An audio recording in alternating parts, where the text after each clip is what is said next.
Elder Scrolls Blades is a dungeon crawler where you do jobs and quests with an added town building sim. I think that description of the game should suffice for many people who are still curious as to what Blades is all about. If you want my thoughts on whether or not the game is worth your time, my short answer to you is that it's not. There just isn't enough content or activities to keep you invested long after you finish the main campaign. And there isn't any meaningful endgame to speak of, as the only things left to do are the jobs and the Abyss. The time you invest into Blades is not proportional to the reward you get out of it. The big reason for this disparity is boiled down to the game being free to play. Free-to-play mechanics severely slow down the pace of the game with timers when you're doing any kind of crafting or upgrading, but also when opening chests, but we'll get into those later. You can, of course, bypass all timers with gems, the game's premium currency. Gems can be acquired from a number of sources, however, at no point will you ever need to spend any of it so long as you are patient, as chests will provide the bulk of materials needed for progression. Wooden and silver chests are the most common, while gold chests become easy to farm in the mid to late game. Elder chests are rarely rewarded, while only one legendary chest can be obtained in the campaign, with no other method of acquiring another without spending gems. The equipment you get from chests can usually be sold, as more often than not your own gear is more than adequate with better enchantments. Speaking of enchantments, enchanting is the only form of upgrading that has an RNG mechanic. Each time you enchant something, there is a chance for it to come with 2 bonus perks, but it's likely that you will get none. This comes back to what I said about investment versus reward, because some of these bonus enchantments dramatically affect your chances of survival. Perks such as reduce physical damage, spell resist, reduce health or magicka every hit are some of the most sought after. It can take many tries before you get a good roll for just one item. Now imagine how long it would take to get the same for every piece of equipment. It's going to take a while. Having these bonuses is very beneficial, I'd even say essential if you want to go deep into the Abyss, which leads me into the combat. Combat in Blades usually consists of one-on-one encounters with a big focus on melee. Blades is the name of the game and it's something you'll be hitting your enemies with a lot. Every enemy has a weakness and resistance to spells or weapons, and you exploit it in a similar manner to rock, paper, scissors.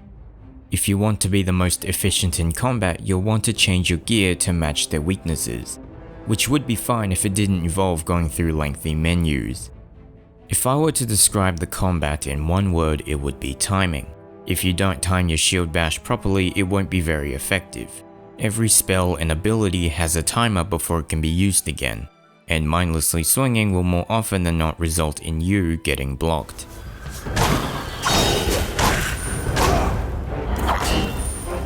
Nailing this timing is very difficult, as enemies in this game can cancel their attacks at any moment.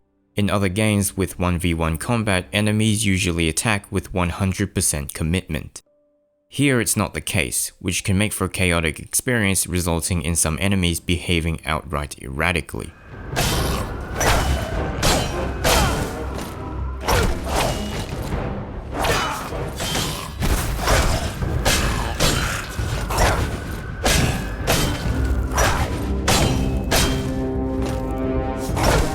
This problem only gets worse when you realize that some abilities, especially the ones in the stamina tree, share the same animation, but perform differently. A regular shield bash that only deals bashing damage looks the same as one that can stun. It's important to mention this because every single ability that is available to you is also available to your enemies. You might think you can dodge this shield bash since you successfully did it before without realizing this one stuns. The underlying problem here is a lack of clarity, and in a game where timing is critical, clear communication is absolutely necessary, because it's a gameplay element you'll be engaging with constantly in the adventure game modes. Jobs and quests take place primarily within the game's 4 environments. The biggest distinction between the two is that quests have handcrafted dungeons, while jobs are procedurally generated. Quests and jobs have a similar structure, which usually involve going from point A to point B in linear dungeons with enemies in between. The difficulty is indicated by these skulls, but they're usually misleading, as I often find myself doing just fine in 4 skull quests. The only other game mode is the Abyss, which is an endless dungeon where enemies become increasingly difficult the deeper you go.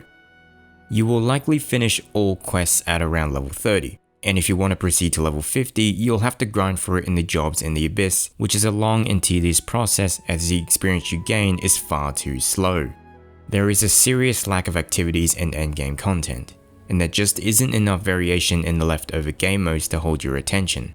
I've left out the arena mode as at the time of making this video, it's not available, so I can't fully evaluate it.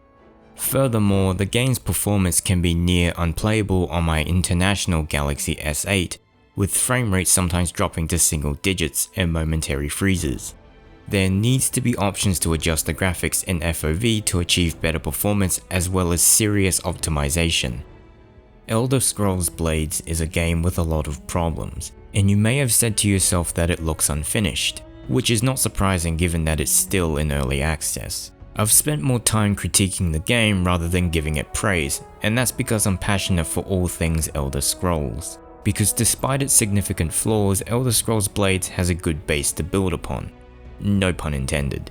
It's one of the few free mobile games I've played where reaching the end is achievable without ever hitting a paywall. You may encounter moments where grinding is necessary, but it's not something you need to pay your way out of. I should know because I've not spent a single cent in the game. The groundwork lends itself to a competent mobile experience, but I highly doubt that potential will ever be fully realized. However, given that mobile games usually receive extensive updates over the course of its lifespan, I can only be optimistic.